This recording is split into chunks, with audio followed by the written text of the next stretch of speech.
Website planning and structure, ये है अपनी सेकंड यूनिट। तो वेबसाइट क्या होती है? वेबसाइट वो अपन किसी भी चीज़ को सर्च वगैरह करते हैं तो वो अपन किसी वेबसाइट के थ्रू करते हैं। तो उसका स्ट्रक्चर क्या है और कैसे अपन उसको क्रिएट करते हैं, ये है इस सारी यूनिट के अंदर।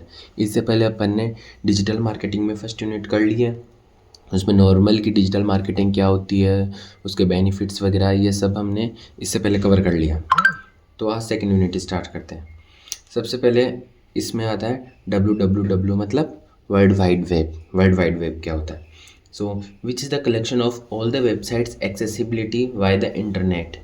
So www is a subdomain that is commonly used at the beginning of a web address to indicate that the address is a part of World Wide Web.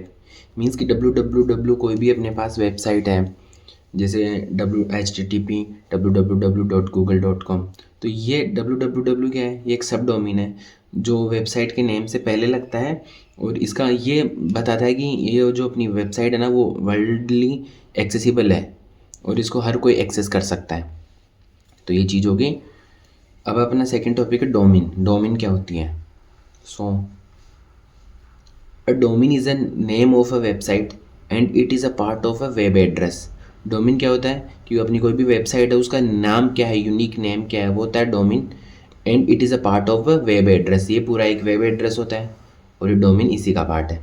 तो जैसे अपने पास एग्जांपल के लिए अपन देखते हैं http://www.google.com। तो ये जो HTTPS है ना, ये होता है प्रोटोकॉल्स। प्रोटोकॉल का मतलब ही क्या होता है? नियम। ठीक है, इसकी फुल फॉर्म होती है हाइपर टेक्स्ट ट्रांसफ़र प्रोटोकॉल। सो ये क्या होता है? रूल या कोई भी मेथड फॉर ट्रांसफेरिंग डाटा।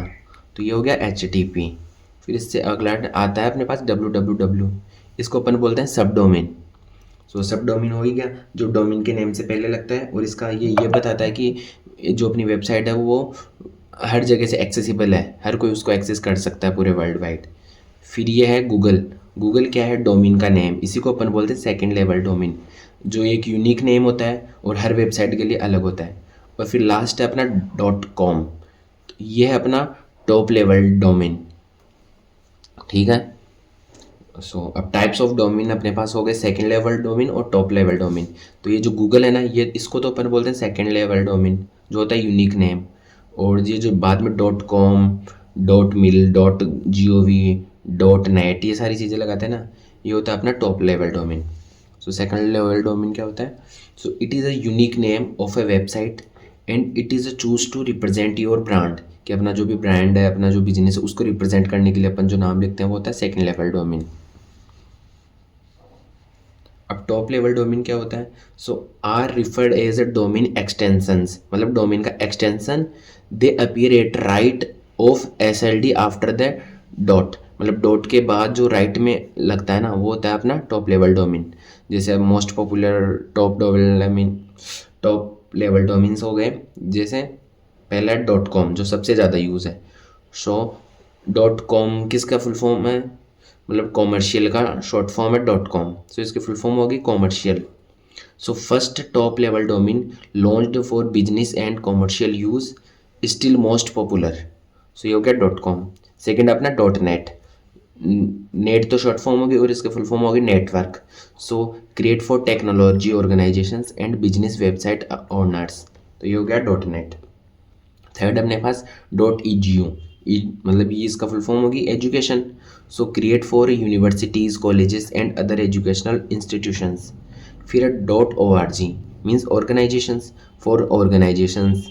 फिर .gov जो गवर्नमेंट साइट्स वगैरह के लिए। .mil मतलब मिलिट्री वगैरह की साइट्स वगैरह के लिए। अब अगला अपना टॉपिक है steps to buying a domain name. अब अपने को डोमेन का नेम बाई करना है तो उसके लिए कौन कौन सी स्टेप्स होती हैं? तो पहला स्टेप है decide on A domain name, कि आपको डोमेन नेम कौन सा चाहिए वो डिसाइड करो सबसे पहले। So name relevant to your brand, कि आपका जो बिजनेस है, जो ब्रांड है, उससे रिलेटेड पहले नेम डिसाइड करो कि ये अपना डोमेन का नाम होना चाहिए वेबसाइट के लिए। दूसरा कीप इट सिंपल, कि आपका डोमेन का नेम सिंपल होना चाहिए कि हर कोई उसको यूज़ कर सके। तीसरा है चेक अवेलेबिलिटी, कि वो अवेलेबल है या नहीं है। तो पहला पॉइंट हो गया अपना decide A domain name.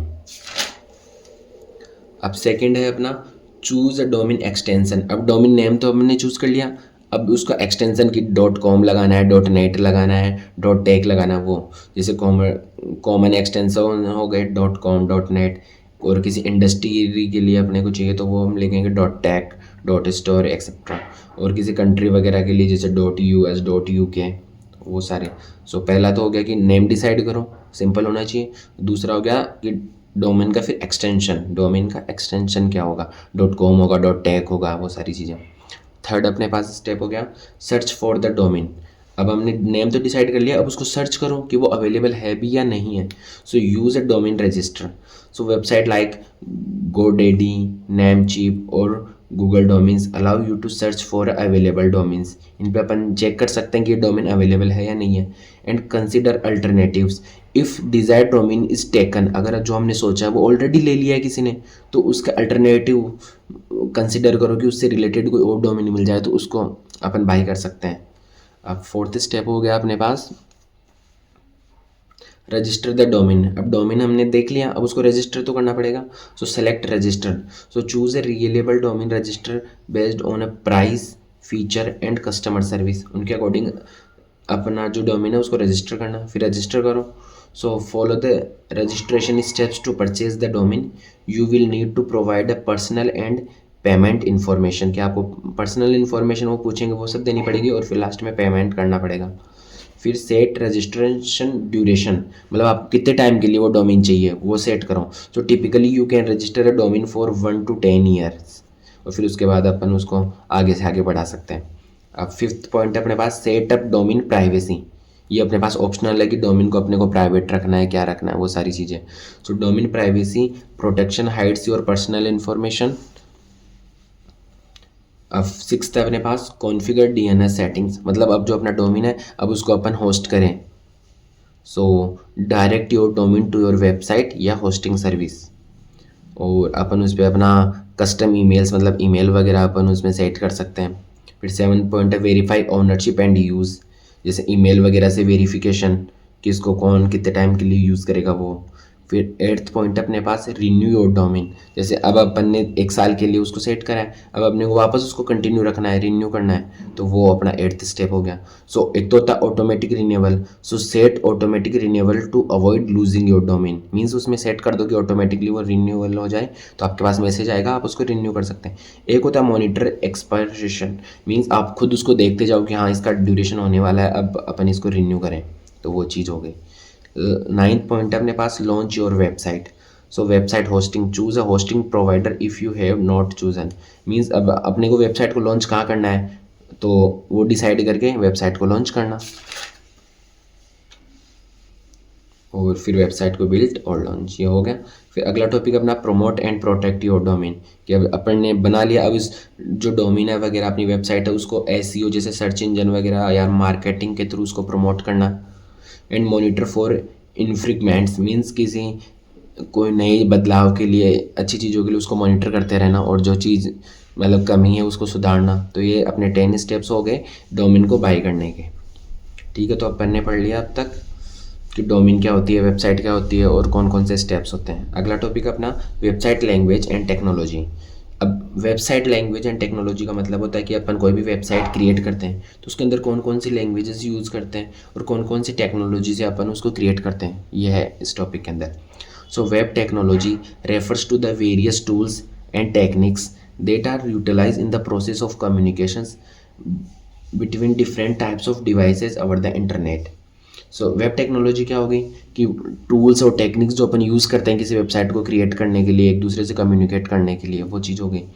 And when creating a website the choice of languages and technology is crucial as it affect the performance, scalability, user experience and development efficiency.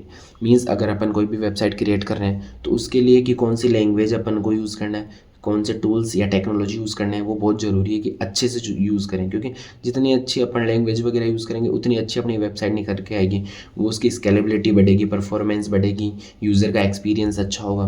तो इन सब के लिए अपने को देखना पड़ेगा कि वेबसाइट की लैंग्वेज और टेक्नोलॉजी कौन से अपन यूज़ कर रहे हैं टेक्नोलॉजी।